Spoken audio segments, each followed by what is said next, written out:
What about, I've heard you talk before about the tyranny of when, which, in as much as I understand it, is a convincement of yourself that, I will be happy when I get X, Y, Z. How does that interact with a person's ability to set goals? That's a great, really good question.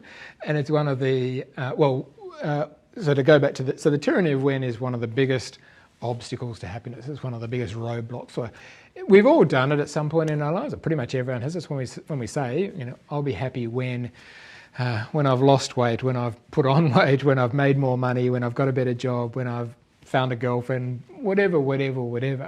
And what that does is constantly delay or defer happiness.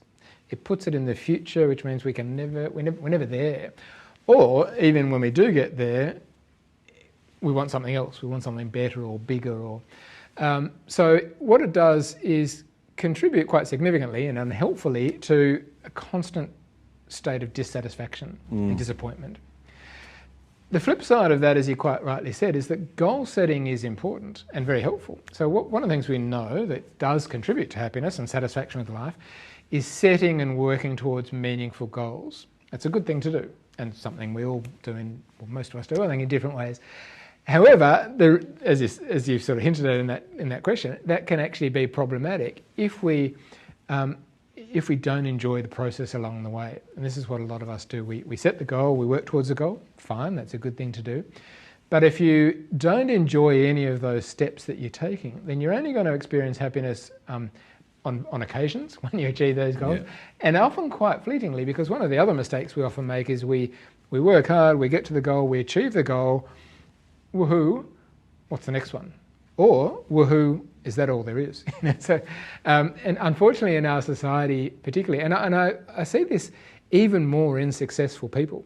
They strive, they work really hard, they achieve something, and then they don't even pause for barely a minute before they set the next one and move on. And it's a pity, because the remedy, the antidote to that, is something we call savouring, which can be, well, there's sort of two parts. One is, as I hinted at, it's about enjoying the journey as well as the destination. I think often there's maybe it is about the journey for them, and that's why they move the goalposts as soon as they achieve well, it can be. Or are they not? Do you mean these are people that don't feel happy because they get there and then they move the goalpost constantly? Well, there are some people like that, right. So definitely.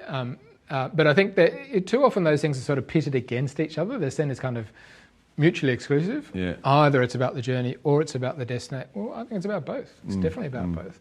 But the key really, and this is again one of the positive psychology strategies which we know is effective, is this concept of savouring, which is it's a form of appreciation, I suppose, appreciating wherever I am, whatever's going on, even if I'm not quite there yet. Well, I'm trying, I'm working hard, and this is a part of it anyway. So we know that people that are able to practice that, and that it's closely related to gratitude in a sense, tend to be happier more often for longer. To check out the full interview, there'll be a link somewhere. I'm sure you'll figure it out. You're an adult, presumably.